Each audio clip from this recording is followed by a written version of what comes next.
Okay, so we'll get started. So I'm going to give a demo of the assignment first. So this is assignment number 2. I've got it in full screen mode here. In this assignment, and again, I'll give this demo, then I'll go over the README file, then I'll go over the code. That's the standard thing here. So you can, you're this player in the middle, and let me actually restart this and use one of the options. Okay, so I can turn off the spawning now. So there's just one enemy going around. So I am this rotating red octagon in the middle, and the whole point of this is to mimic the game Geometry Wars. Has anyone played that game before? Okay, so it's very much like this. You can play it if you want. We have a bonus in this, not a bonus, but like a special weapon that you have to implement. I'll talk about it later, but you can play that game to get ideas for this game if you want. So in this game, we're not quite at the stage yet where we're reading in and displaying textures. So everything in this is going to be drawn with primitive shapes in SFML. I'm the player here. I move around with the W, A, S, and D keys. And then there are a number of enemies bouncing around the sides of the map. I can shoot bullets, which disappear after a certain amount of time. And they fade out. And once they're faded out, they no longer exist. And then if I collide with one of these enemies here, I die and respawn back at the middle. And let me just turn back on the spawning. Here, I'll get another one. And you can see here that there are now 2 shapes here. So there's a regular interval at which these shapes spawn. And then I'm going to be able to shoot them. And when I hit them, if I can hit them, they explode into. So for example, this is a pink triangle. So there's 3 sides. If I hit this, it explodes into 3 triangles that have the same color and half the size. And so they explode out in a radius around that shape. Let me turn back on the spawning. So you can see here that if I crank up the spawn rate, we very quickly get a lot of shapes, and they just eventually collide with the player even though I'm not shooting anything, so you kind of have infinite lives here. If I turn off the collision system, then they no longer collide, but then I turn back on the collision system, and okay, so you can get a foreshadowing of what the README file is going to tell you. The only other real important thing here is that when you shoot something, you get a specific amount of points based on the number of sides in that object. So that's the assignment. And I think you will see that even though it's a very simple description of the game, writing game design documents, which is essentially what I'm giving you, not a game design document, but a document that lets you program this game from a specification, it sounds a lot more work when you've got it on paper. So there's a lot of description here, but that description is overly explained for you so that I get less questions on the assignment, right? So should be able to hit escape here, and okay, so we're back. So the first thing we'll do, well, I guess the second thing we'll do is we'll open up the README file. So this has a configuration file as well. You saw me editing that, but I'll go into the README file first, and we can discuss what the assignment is. So for this assignment, there's going to be multiple files. And so what you're going to do is, since you're editing multiple files, you're going to zip and submit the entire source folder of the assignment. So just right-click on source and zip, or use the command line or whatever you have to do, but just zip that entire folder. You are not allowed to add any additional files in addition to the ones that are already in the source folder that you get with the assignment file. So inside the files, you're allowed to add functions, possibly classes. I don't think you'll need to add any classes, but especially functions where appropriate, where you want them. But just don't add any additional files. And if there are functions already there, don't change the names of them, because other classes and other functionality may require those things to be named that. And if you do rename something that's not supposed to be renamed and you go to compile it, I'm sure that the compiler will tell you exactly what you did. So you will not be submitting any changes that you've made to the Visual Studio project or the make file or any of the config file. You'll just be submitting the source folder. And again, at the top of main.cpp is where you're going to put down the names of everyone in the group, etc. You don't need to, you've already done that for assignment 1 though, hopefully. So here is the program specification. And again, it's a lot of text. If you can see the scroll bar over here, we're going to be here for a while. But like describing exactly what goes into programming a video game is quite detailed. And it might look easy, but then you're like, oh wow, I got to do that and that and that. Yes, everything that you see, you have to do, right? So it's pretty detailed. So in this assignment, you will be writing the game that was just presented in class. This game must have the following features. So I'm just going to look down at this so I can highlight it so you can follow along in the video. So the player is represented by a shape, which is defined in the configuration file. First, let me, I've never used the Paint program in Windows 11. But let's see. The one thing I do have to show you is that in SFML, if you make a circle, if you make a circle, there's no such thing as a circle in a computer. So the mathematical definition of a circle is the infinite set of all points that are exactly radius away from a center point, right? So a circle cannot, we're not drawing an infinite number of points there. We're drawing a specific number of pixels that we've said are good enough to represent a circle on a screen, right? So we may be able to count the number of pixels there, I don't know, a few hundred or whatever. But the way that it's typically done is that if I have access to this, there we go. So it's not done by drawing points. It's actually done by drawing a number of lines in SFML and in many graphics libraries. So if I have one line, then that's one-dimensional. If I have two lines, that's two-dimensional. But the smallest number of lines I can have to actually form a polygonal shape is 3, right? So in SFML, if I have an SF circle shape, one of the parameters that's passed into that circle shape, not by default, but one that you can choose, is the number of lines that you draw to make it look like a circle. So if you pass in, if you create an SF circle shape, and I can't remember if it's called segments or sides or whatever it's called, but if you pass in 3, you will draw a triangle. So if you have an SF circle shape with 3 sides, that's a triangle. If you have an SF circle shape with 4 sides, this is what you'll get. If you have an SF circle shape with 5 sides, this is what you'll get. And eventually, between 20, 30 sides, you'll probably start getting something that looks like that, right? Because you can't actually tell how many sides there are. That might be 64, I don't know. So what we'll be doing in this assignment is, in order to draw a regular polygon with n sides, it is just an SF circle shape, and the number of sides that you use to draw it, that's how you're doing it. So you don't need to draw each individual line and then shade it in. It's just an SF circle shape with that many lines that is drawing the outside of the circle. And then with that shape, you can do things like set the fill color. And so fill color, here for example, if you just set a fill color, this is what, it'll just have a circle with no border. Here in this paint, we have a border. So if I try and fill in that border, okay. So if a circle shape just has a fill color, it'll look like this.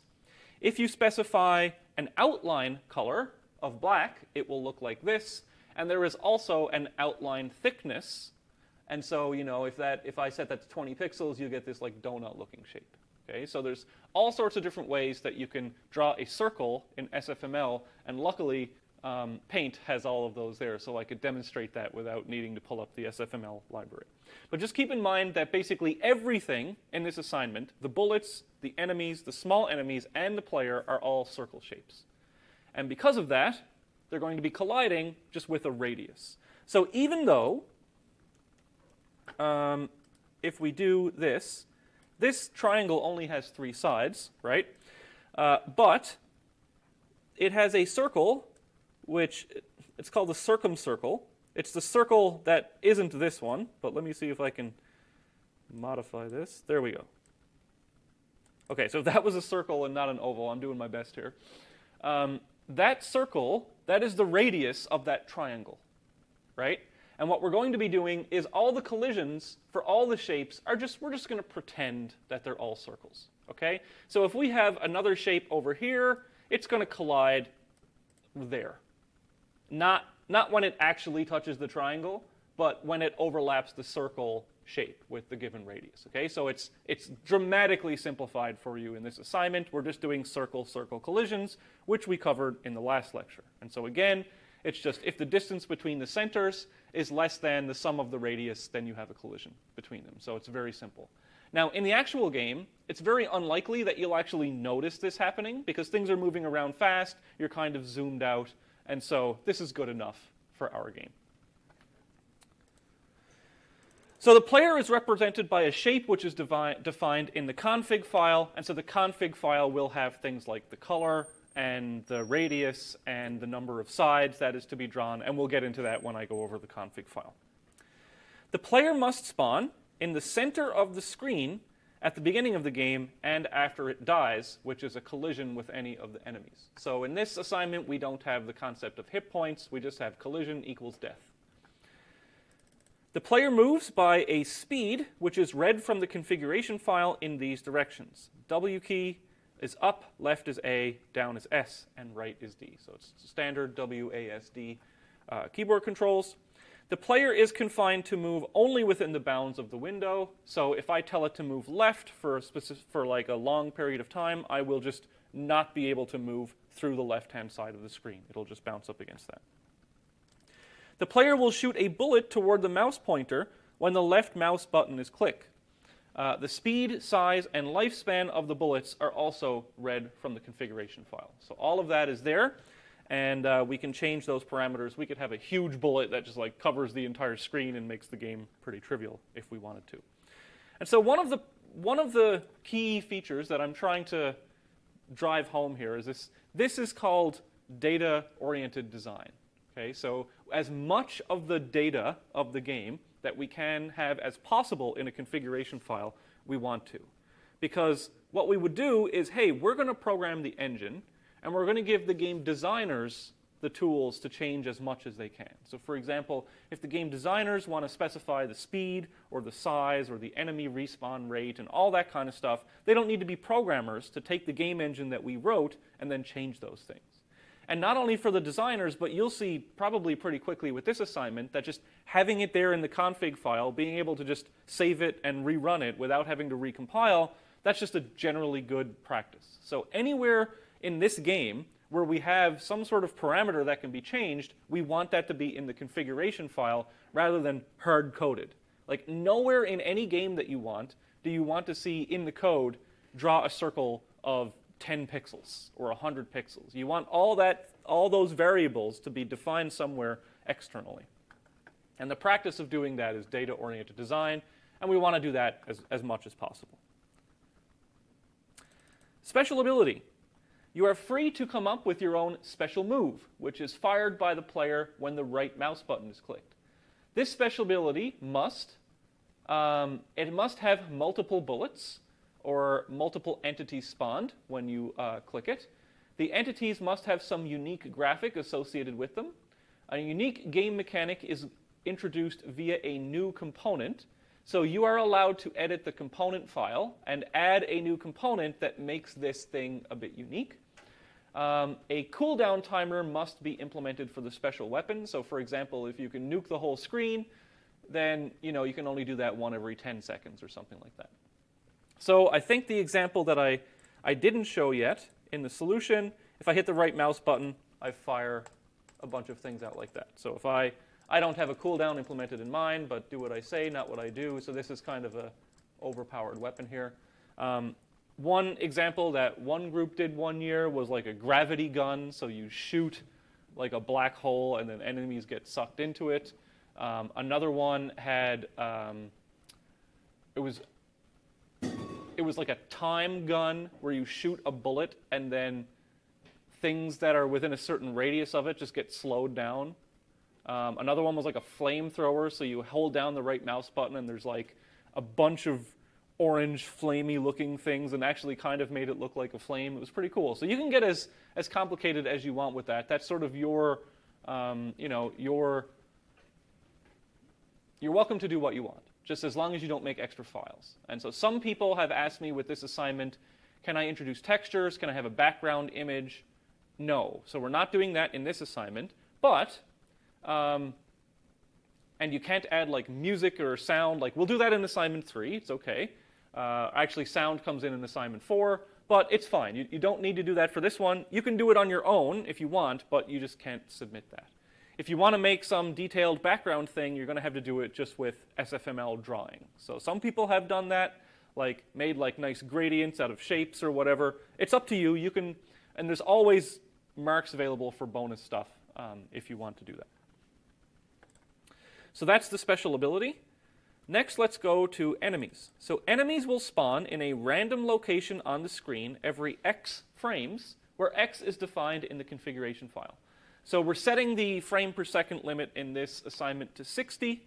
And so if X is 60, then you will have one enemy spawning every second. Enemies must not overlap the sides of the screen at the time that they spawn. So you're going to have to generate if I go to Paint over here. So let's say that this canvas here, this white canvas, is the screen. When I generate something, it can't look like that. Okay? It has to be fully within the bounds of the screen. So what you're going to do there, in order to solve that problem, is you're going to take the radius, and you're basically going to generate a random number like within this box, approximately, to put the center of your shape. So that's what you're doing there. And if I go back to the solution, so in the solution, and also what you have to implement, and I realize that this is very, very small. So this spawn timer is going to be one of the things in the user interface. So here this says spawn interval, and it says 60. So I can change that between 1 and 180. Okay. So also for your debugging purposes, I can manually spawn an enemy here with this button. So all these things, they turn off or on various systems and help you with debugging in the UI. Enemy shapes have a random number of vertices between a given minimum and maximum number, which is specified in the config file. So if you looked at that, some of them have 3. I said between 3 and 8. So what you'll be doing, I showed you how on the last assignment, there's a bunch of generation of random numbers between a minimum and a maximum on this assignment. And one of them is like random within an area on the screen. Another one is the random number of sides that things are spawned with. Each shape radius will be specified in the configuration file. Enemies will be given a random color upon spawning. Enemies will be given a random speed upon spawning between a minimum and a maximum value specified in the configuration file. When an enemy reaches the edge of the window, it should bounce off in the opposite direction at the same speed. That is identical to the circles in assignment 1, so you've basically already done that part. Here is the hardest part, in my opinion, of the assignment. When large enemies collide with a bullet or player, they are destroyed, and n small enemies spawn in its place, where n is the number of vertices of the original enemy. Each small enemy must have the same number of vertices and color of the original enemy. These small entities travel outward at angles at fixed intervals equal to 360 divided by the number of vertices degrees. For example, if the original enemy had 6 sides, then 6 smaller enemies will travel outwards in intervals of 360 divided by 6 equals 60 degrees. So let's just do that little example here. Let's say we have a large enemy here, and so we have 0 degrees is, let me get a different color. 0 degrees is right here along this axis. Okay, so 0 degrees is over here. This is 0. That's pretty small. Oh, come on, just let me type in something. 72. How big is that? 0. What? Yeah, I know. There we go. That's 0 degrees. This over here is 180 degrees, etc., etc. So if this had 6 sides, which it doesn't, it looks like a circle, but here, let's pretend it was this. So essentially what happens is we're going to be drawing rays out towards its sides.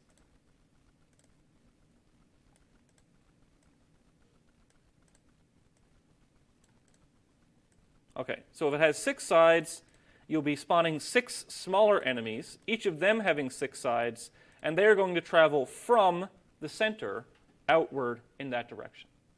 So you take 360, divide it by the number of things, that's the number of things you're going to spawn, and then you're going to have to figure out the velocity vector from a speed and an angle.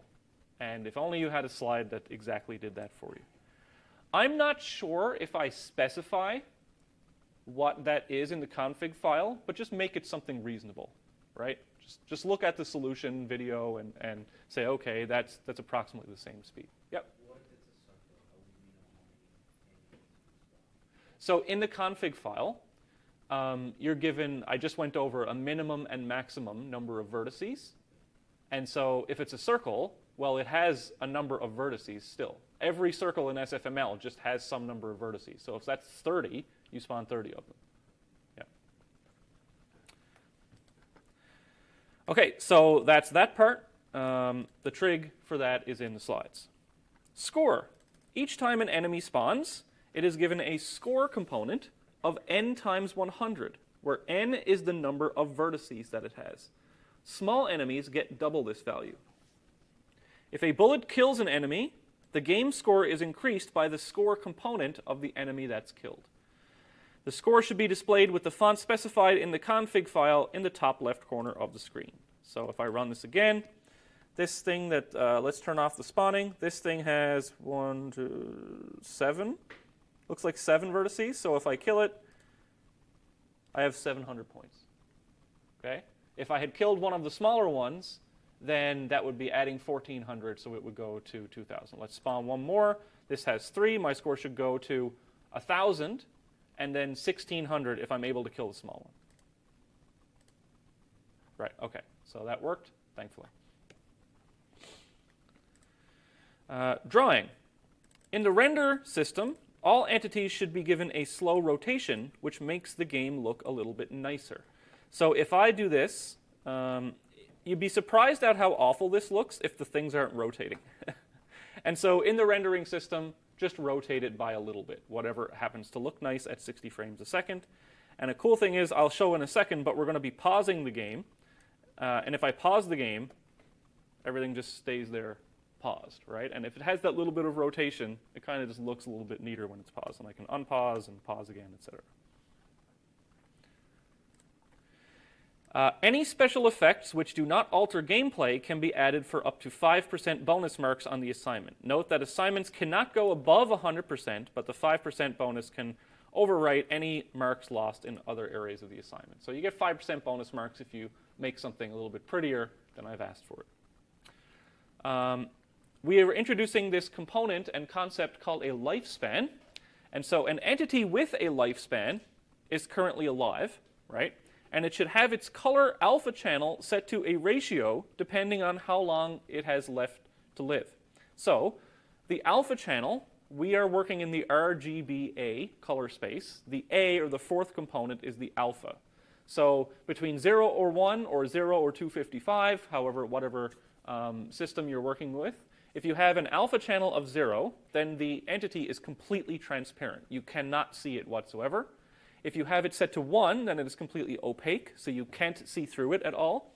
And if it's set to 0.5, then it's half see-through, you can half see it. Okay? So what this is saying is, for example, if you have an entity with a lifespan of 80 frames, so it's about 1 1/3 of a second in our game, and 25 frames remaining, so this means it's been alive for 55 frames, then the alpha should be set to 25 divided by 80, that's the ratio of how long it has left to live, times 255.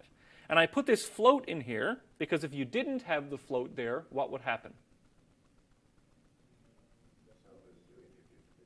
Yeah, so this would be integer division, and in integer division, 25 divided by 80 is 0.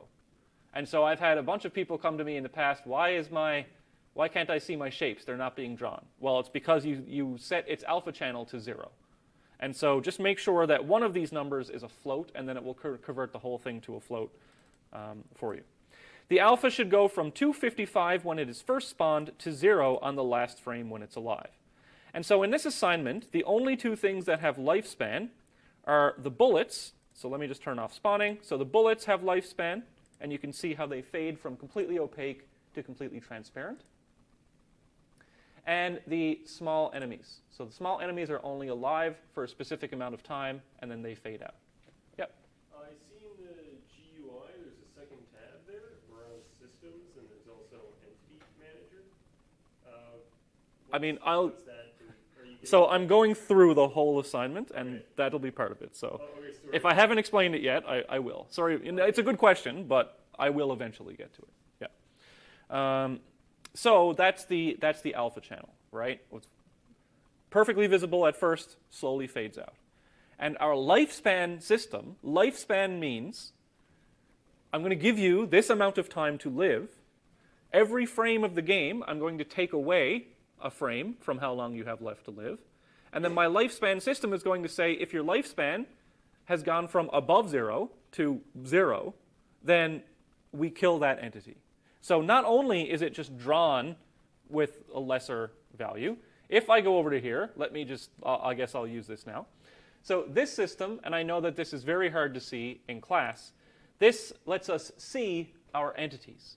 Okay, so if I fire a bullet here, that bullet will come up, and if I fire a bunch of bullets, you can see all these different things on the screen. So let me just turn back on the spawning.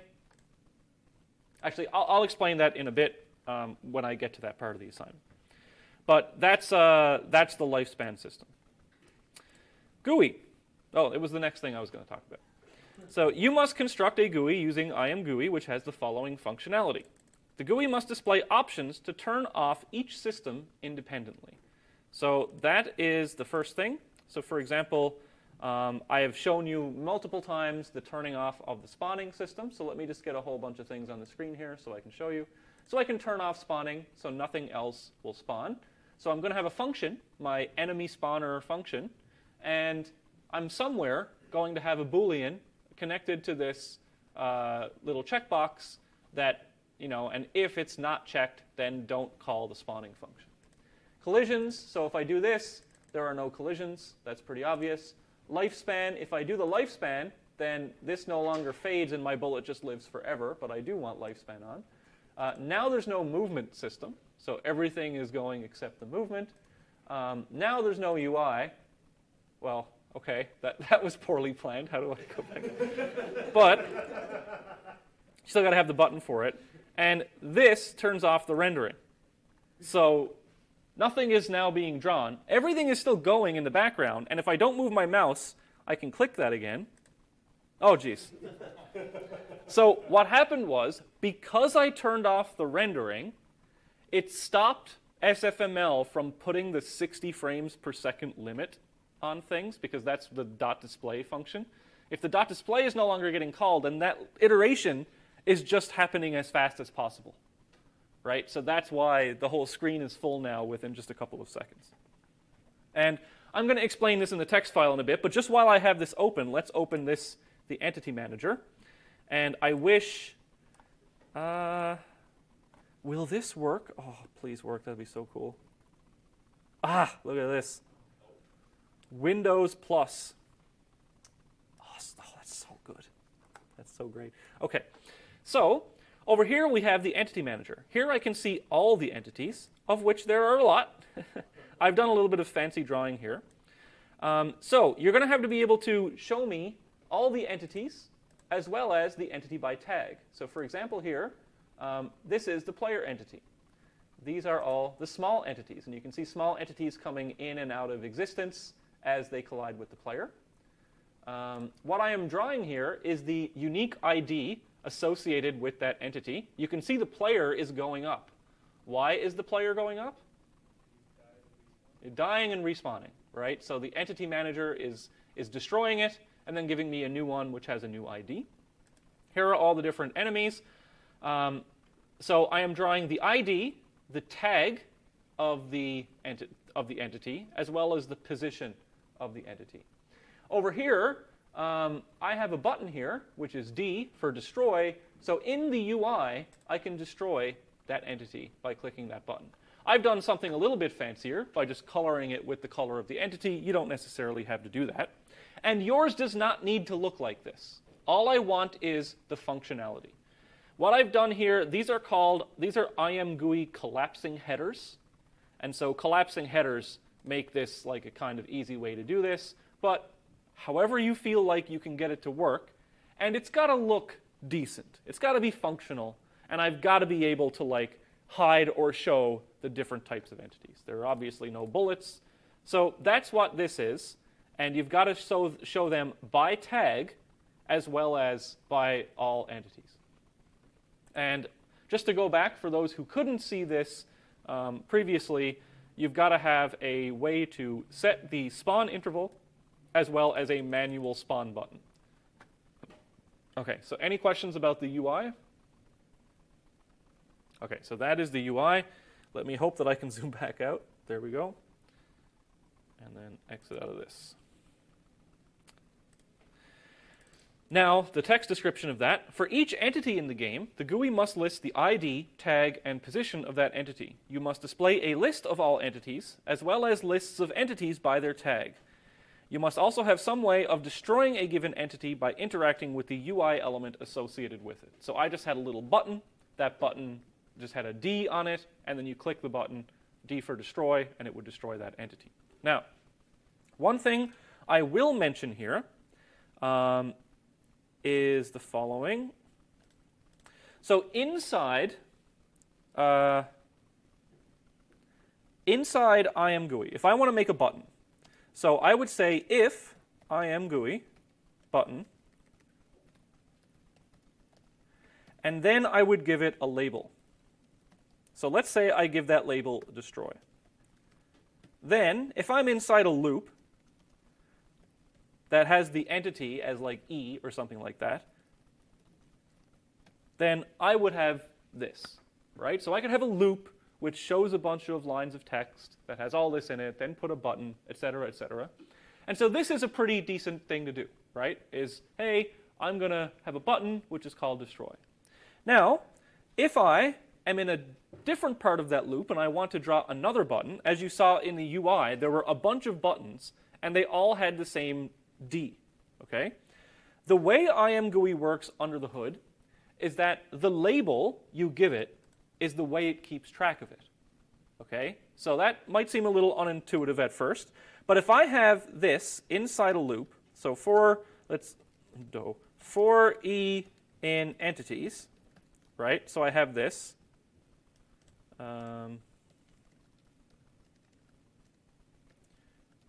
So if this is what I'm doing here, then I will draw a bunch of buttons that each have the label destroy. The problem with this is that the GUI thinks they're all the same button because I've given them the same label, because that's what they're marked by, is destroy. And so under the hood, IMGUI takes that and maybe stores it in a map or something. I don't know exactly what it does. But if you click any of the buttons, what will either happen is, and I'm not sure of this, it will either click the first button that was created or the last button that was created with that tag. So what you can do in IMGUI is that if I give it a label like this with 2 hashes after the label, the thing that is displayed is only this, but I have given it a unique identifier. So the first entity, that destroy button, you could say destroy number 1. The second one, destroy number 2. So you could use the index of the array that you're iterating over or whatever. Okay? So if you give it this string, then the label, so this identifier, what is drawn will be destroy. And if you give it destroy 2 or any other string, doesn't matter, it will still only draw destroy. So this is how you can have multiple elements in IMGUI that operate independently that have the same label. So that's just a quick, I've actually 2 different people, I think, have asked me about this for assignment 1, and this is how you would do that in this particular case, and this is going to come up on the assignment probably. Okay. You must be able to change the enemy spawn interval through the UI. You must be able to manually spawn enemies in the game through the UI. You may develop the GUI in a way that contains this. What? Oh, sorry. You may develop the GUI in any way that contains this functionality, but it must be easily usable and clearly presented to get full marks. So you can do it in the exact same way that I did it if you want, with the IMGUI collapsing headers, or any way that you find to do it. Just make sure that it's usable and the scroll wheel will go up and down if there's lots of enemies and stuff. MISC. The P key should pause the game, and the escape key should close the game. And if the game is paused, then that pauses. Let me put this down.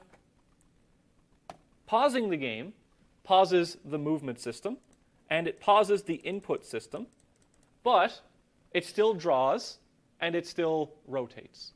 So that's what I want when the pausing system is activated, and unpausing does exactly what you think it would. And then the escape key will close the game. All right.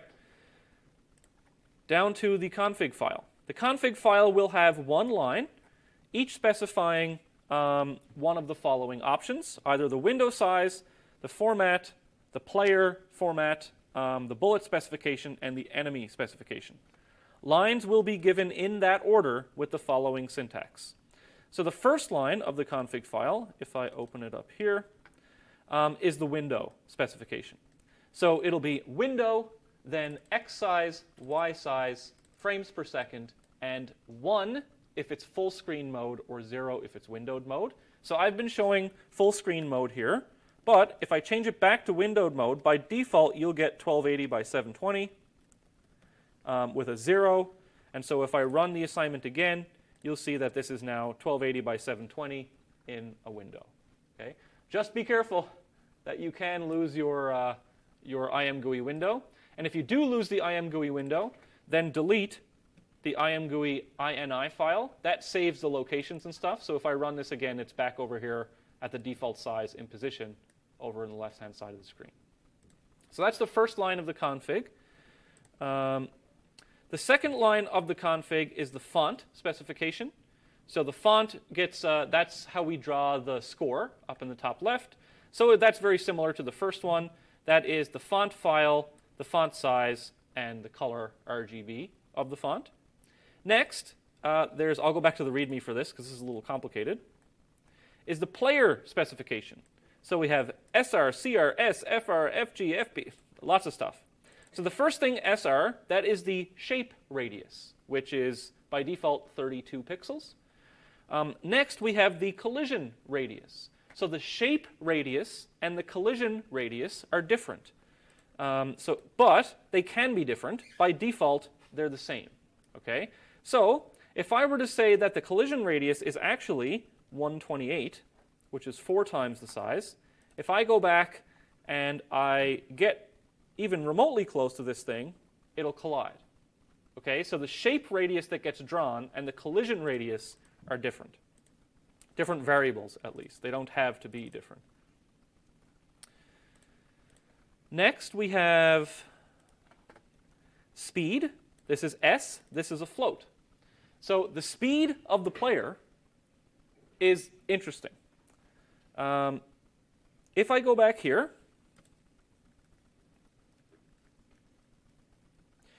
so if I have the player and I want to go to the right,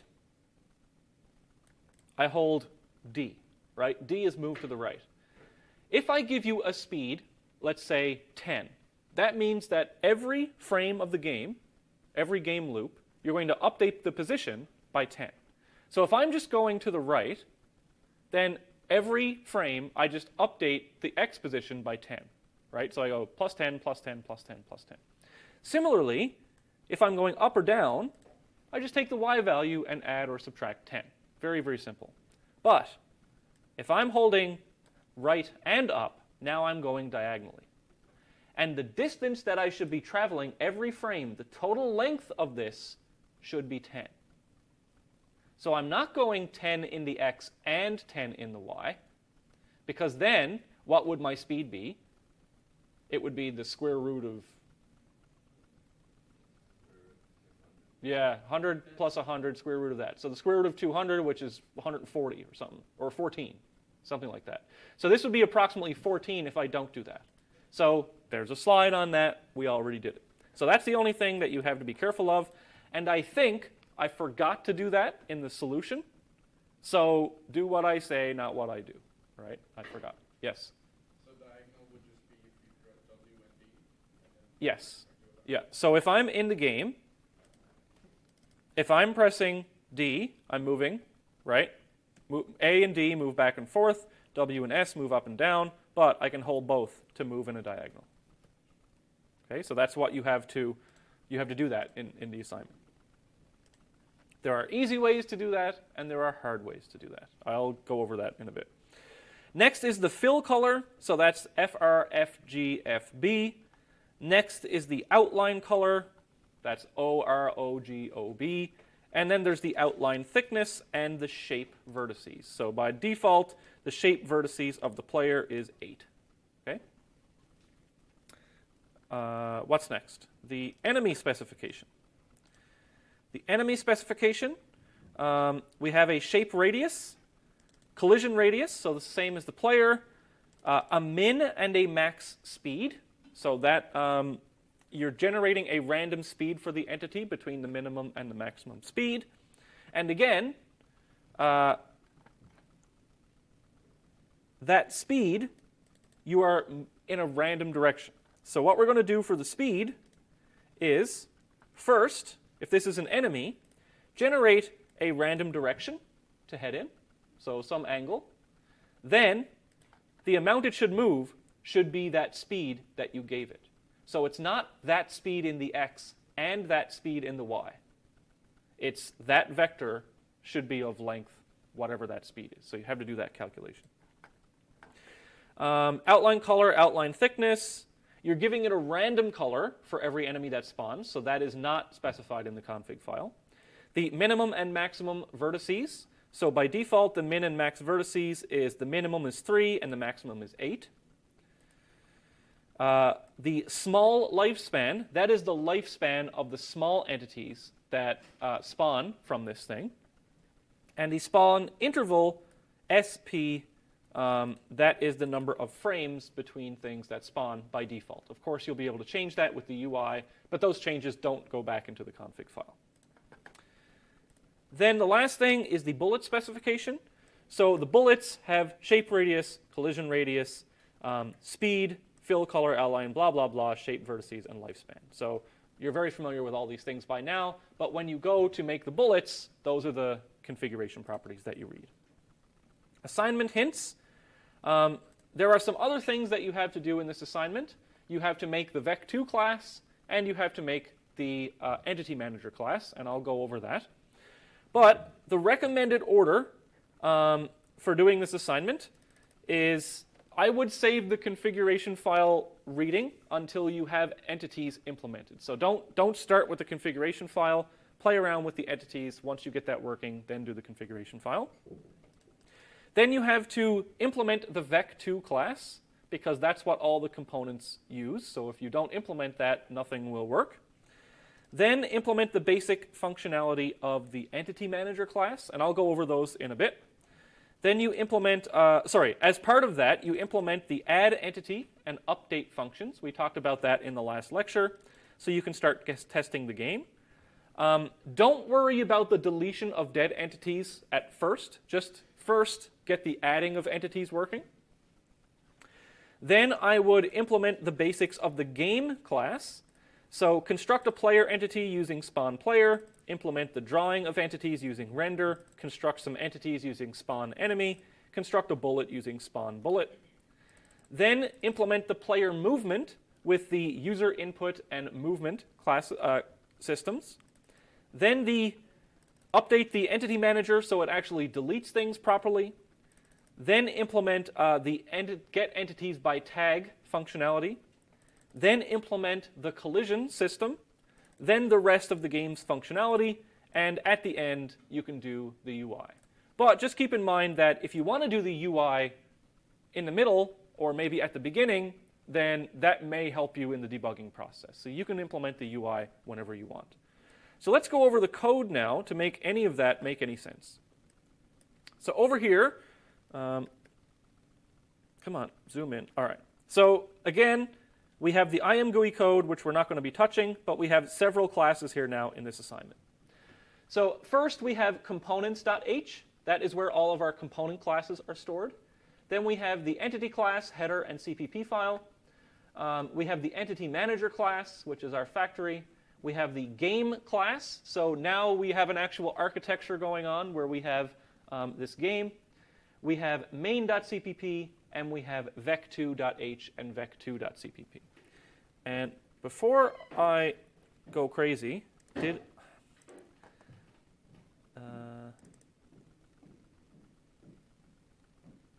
oh, Jesus, I had slides. Wow. No, that's fine. It's very few slides, but I do have some slides. All right, what am I going to say in these slides? So in assignment 1, no, this is fine. This is where I would have shown the slides anyway, but I just forgot that I had them. So assignment 1 was getting used to C++. We had one file where we had all the functionality. In assignment 2, we separate the functionality into classes. We write our own vec2 class for 2D game math. We see the ECS classes, entity, component, etc. Entity manager handles all of our entity data, and all the ECS systems are in the game functions. So here's what we have for assignment 2. Up here, we have the game class. So we have some private member variables. So we can see that the game class holds the window, it holds the entity manager, it holds the player variable, it has Boolean variables for whether or not the game is running, whether or not the game is paused, other things. And it has functions, which are all of our systems. So it has this update function, which is the game's main loop, essentially. And then it has a movement system, UI system, or user input system, rendering system, collisions, and enemy spawning. The entity manager class has the functionality that we had in our last lecture, so I don't need to go over that. We are going to have some components, namely a transform. So transform is going to have position, velocity, etc. I'll go over that in a bit. We have a collision component. So a collision component is just a radius because these are circles. The entity class has exactly what we showed last time, so I don't need to go over that. And the vec2 class is going to have a bunch of functionality that we went over last time. So this is the architecture of assignment 2 in terms of the code. The vec2 class has an x and a y, and they store and compute a bunch of different mathematical things that we'll need to know. Yep? The SFML library got a vec2 class. Is it the same one we have here? No, so it accomplishes much the same thing, but in order to have more functionality on that, I think I mentioned this in the last lecture, even though SFML has SF vector 2f, we're essentially writing our own version of it. Yeah, for the assignments. In future assignments, this will already be done for you, but for now we're gonna write it. Our components are pure data. They're stored in entities. They each have their own class, and each of these classes implements its own intuitive feature. So like the score is pretty intuitive. That's the score you get when you kill that thing. The collision radius, that's the radius at which you collide, etc. The entity class, an entity is every game object. It is going to store component pointers. They are going to be shared pointers for this assignment. The tag is the string, which is the type of enemy. So if I'm spawning a player, we give that the tag of player. If it's of enemy, then it's enemy. If it's a bullet, it's a bullet. Active here. So m_active, that's whether or not it's alive or dead. So when you create an entity, active is true. If you want to delete an entity, you set active to false, and then the entity manager will handle that. And the destroy function is what you call in order to set that to false. The ID is the integer identifier, so that gets an increasing integer identifier every time you create a new one. And just note over here I have a star, but we are actually using shared pointers, not raw pointers for this assignment. The entity manager, that is the factory class. It implements this delayed entity add to avoid iterator invalidation that we talked about last time. And it also stores a secondary map from tags to entity vectors, and we talked about why that was last time. And if you want to, we could do other bookkeeping things in this class, but we're not doing that for this assignment. The big change here is that instead of having everything in the main class, now we have a game class. And so the game is sort of the top-level game object. So we're going to construct a game object, and then we're going to call run. So we'll say game G run, and that'll be pretty easy. The game holds all the game data. It holds all the game system functionality. It holds all the gameplay code. So what can this engine do? It can create game objects as entity instances via the entity manager. It can add component data to entities by storing them as shared pointers. It can also implement gameplay via systems and handle user input. We can pause the game and we can exit the game. We can initialize and load the configuration from a file. So that's what we can do in assignment 2. What are the limitations of this? Well, we can only display one scene, so we don't have any way to do a menu versus the gameplay scene in this particular engine. Right now, we cannot load any texture or sound assets in a way that would be conducive to this architecture. We'll talk about that in assignment 3. We cannot display any textured animations. All we can do is just take a shape and move it or rotate it. And it does not have any menu or interface. So we can't do any of these game scenes like in Pokemon where we have a battle scene versus an overworld scene versus a menu scene. How can we change that? Well, assignment 3's architecture will get into how we can change that. So those are the slides about assignment 2. Now I will go into the code to see what you actually have to do. So those are the different classes. Let's first look at components.h. And I'm going to go a little bit fast here because I want to make sure I only have 20 minutes left, and I gotta put everything in. So let's save questions for the end because I can answer your question, but I don't care if the answer is necessarily on camera. So in the component class, we just have one component. We have a class for each component. So here in the transform component, we have position, velocity, and angle. So the position is where it lives in the SFML world, where it gets drawn. The velocity is essentially the movement system is going to take the velocity and add it to the position. And then the angle we can call rotate on our circle shape in SFML with this angle to spin it around.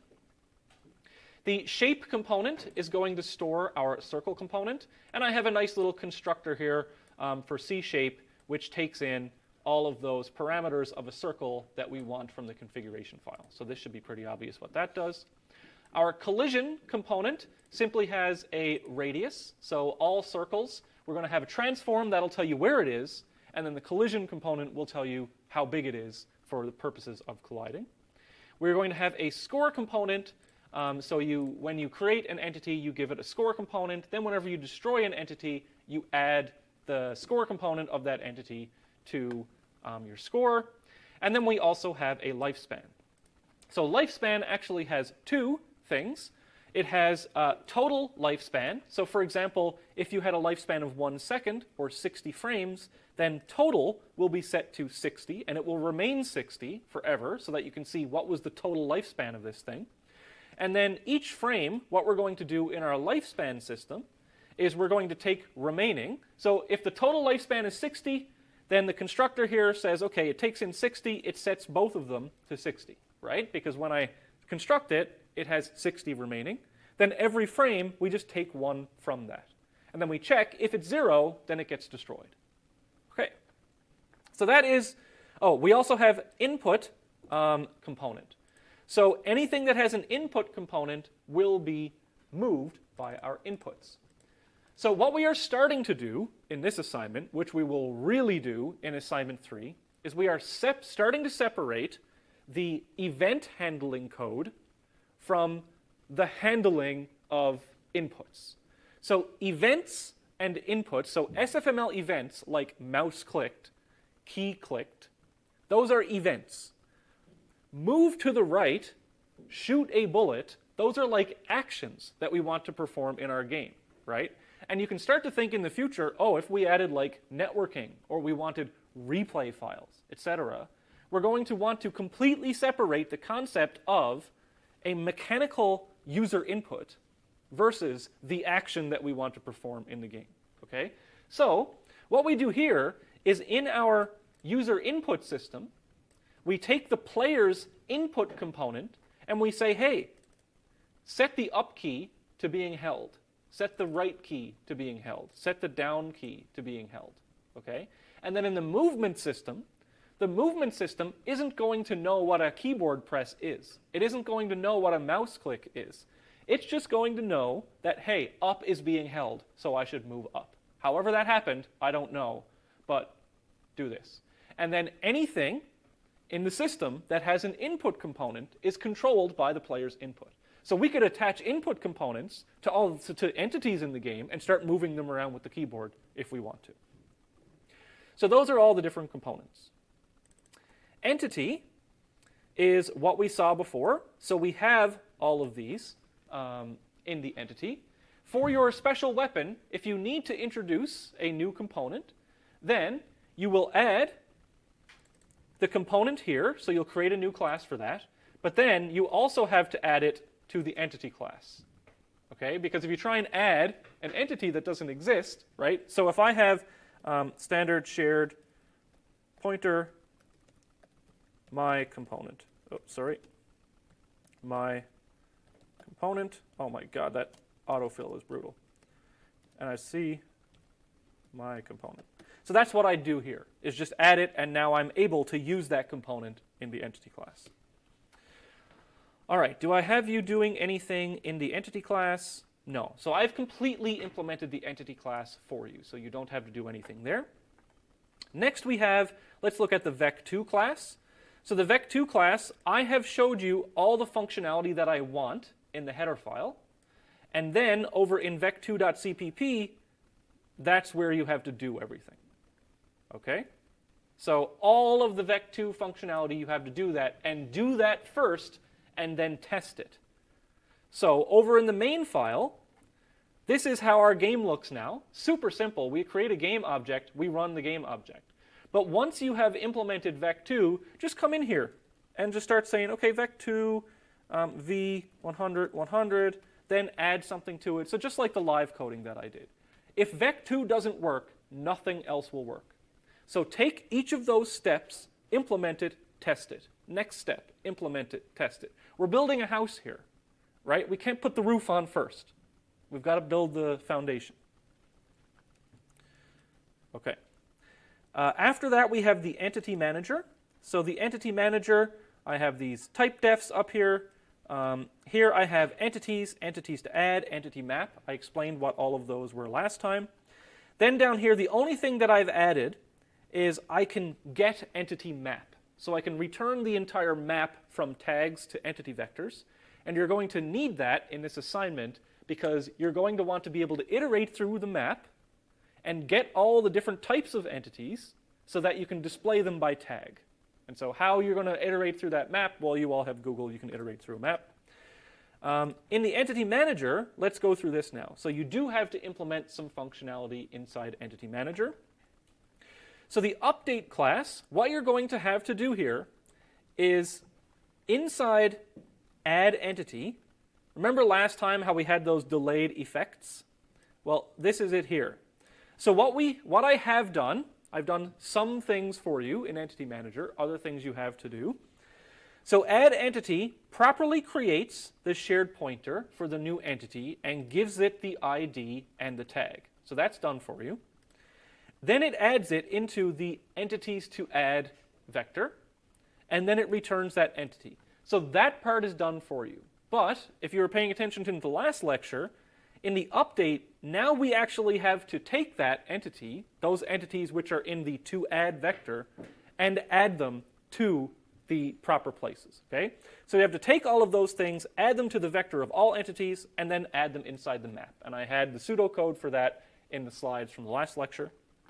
Then what you have to do is remove the dead entities from these places. So if there are any dead, the way we mark dead entities is we set the active tag, the active Boolean, to false. If we go over to the entity class, we can call the isActive function. That will return that Boolean. So anything that returns isActive as false must be removed from two separate places in the entity manager. It has to be removed from the vector of all entities. It also has to be removed from the vector that is stored by tag. Okay? So in entity manager here, I've put in this code for you. So there's this remove dead entities function. And so remove dead entities, what you have to do is you have to implement that functionality. So remove all the dead entities from the input vector. The way that I recommend doing that at first, just to make sure that everything works, is to first iterate over all the entities, find out which ones which are dead, and store them in a separate vector that you just create here. Then you can loop over the entities again. Sorry, now you loop over the entities that you marked as dead, and then one by one remove those from the vector of all entities, or this vector here. So you iterate through this vector, you find the ones that are dead, you remove it. This is like one of the trickier parts of the assignment. This is the place at which we have iterator invalidation. All of our iterator invalidation is going to be done in this function, but you're going to do it in a way that is not iterator invalidated, right? So talked about that last time. You know how to do that now. And then what I do is say, call that function that you're going to write on the vector of all entities, as well as on each of these. So what this is the C++, modern C++ way of iterating through a map. So this says, iterate through each key value pair in the map and give them the variable names tag and the variable name entities. So if you want to use this code for other places where you have to iterate through a map, for example, you have to do that in your UI when you're displaying all the things by tag, then by all means do something like this. So you have to implement this function, and you have to implement this function as well, which returns the correct vector from the map indexed by tag. I don't even know why I have you doing that, because that's just literally return map indexed by tag. It's one line of code. So that's what you have to do in Entity Manager, and then the remaining things you have to do are in the game class. So first thing, not the first thing you do, but the first thing I want to explain is what in the hell this is. As you saw by the config file, there's a whole bunch of configuration options that you have to store.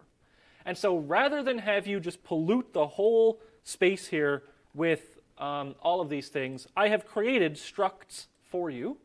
So for example, all the different player config options are here in this struct already done. And then down here, there is a variable of that struct type where you can just read things into that struct, okay?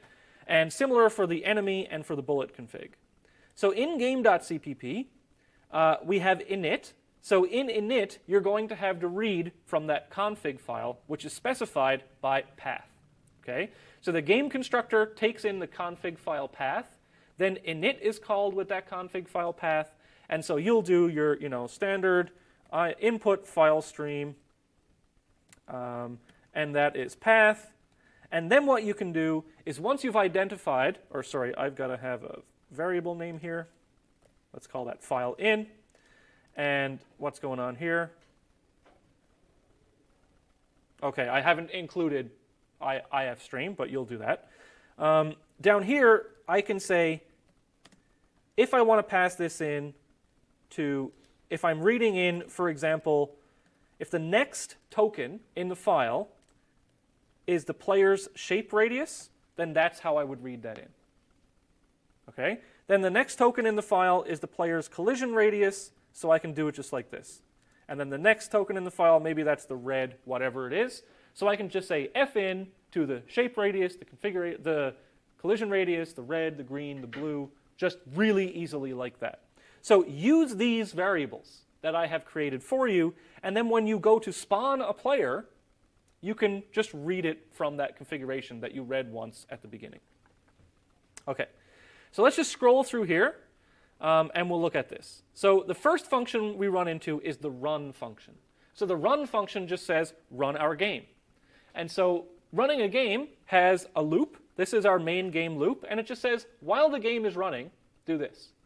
And so what you have to do in here, everything is already called for you, but you're going to have to read that paused variable and then set it here. Okay, so you have to turn off some of these functions when it's paused and turn on some of them when it's not paused.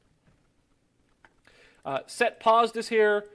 I don't even know why I have a function for that. You could just literally use the pause variable, but whatever. The next thing is the spawn player function, and I want to go over this in a little bit of detail because this is how you actually now use entities in the game. So what you have to do is actually add the properties of entities properly in this function.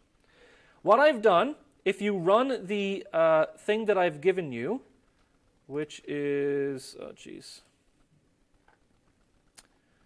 desktop, I really hope I fit all this in the lecture, 8.2, bin. So by default, here's what you get. You get a stuff goes here, and you get a player slowly rotating down and to the right, okay? So that's what you get by default. You have to change that into the game. So this is what does that. So here I have auto entity equals m entities. That's the entity manager dot add entity player. So our entity manager creates that for us and adds it properly once you've done it, and then returns me an entity that I can work with. Then I'm going to give it a transform component, and that is standard make shared C transform. And if we look at the constructor of our transform component, what does that have? Well, it takes in the position, the velocity, and the angle that I want for that component. So back here, I've given it an initial position of 200, 200, and I've given it what was that one? A velocity of 1. So each frame, I add that velocity to the position, so it's moving 1 pixel per frame, so 60 pixels per second. Then I'm going to set the shape of that entity. So that is the shape, and then all of the elements of the shapes constructor. So this is going to say, okay, I want the player to be, this is radius, points, fill, outline, and thickness. So radius of 32, points 8, fill color of 10, 10, 10, a outline color of red, and a thickness of 4. So that creates the shape. Then we have an input component. By default, that's just blank, so we just give it an input component. And then we have not given this a collision component, but you're going to have to do that.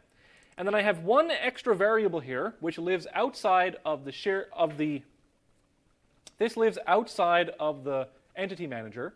Because we're referring to the player so often, I just have one shared pointer variable here, which is mPlayer. So we're going to store the player here just as a class member variable so that I always have access to the player because I'm just doing so many things with it. So what I do here is that in the code that I've given you, this has not actually been added to the entity manager yet. I'm just storing it in this local variable. So what you have to do is you have to come in here and say, like, this is mPlayer config dot shape radius. Right? That's what I have to pass in there, then the number of vertices, and blah, blah, blah. Because all these values are hard-coded for the demo. Next, I have to do all of that as well, but for the enemies. Okay? So spawn enemy is what is triggered once every so often. So if I go back to the enemy spawner system, where's the enemy spawner system? Enemy spawner system, what this does is it says, okay, how many frames has it been since I last spawned an enemy? If the number of frames is greater than the spawn interval, then spawn an enemy. So that would call the spawn enemy function there. And up in spawn enemy, what we would do is we would create an enemy, or create an entity, just like we created up here, and add it to the entity manager. So all the properties of that entity have to go there. Geez, I have 4 minutes. I'm going to go super fast, then stay for some questions. Next, spawn the small enemies. All of your code for spawning small enemies goes there, and this function is called when a collision is detected. Spawn bullet.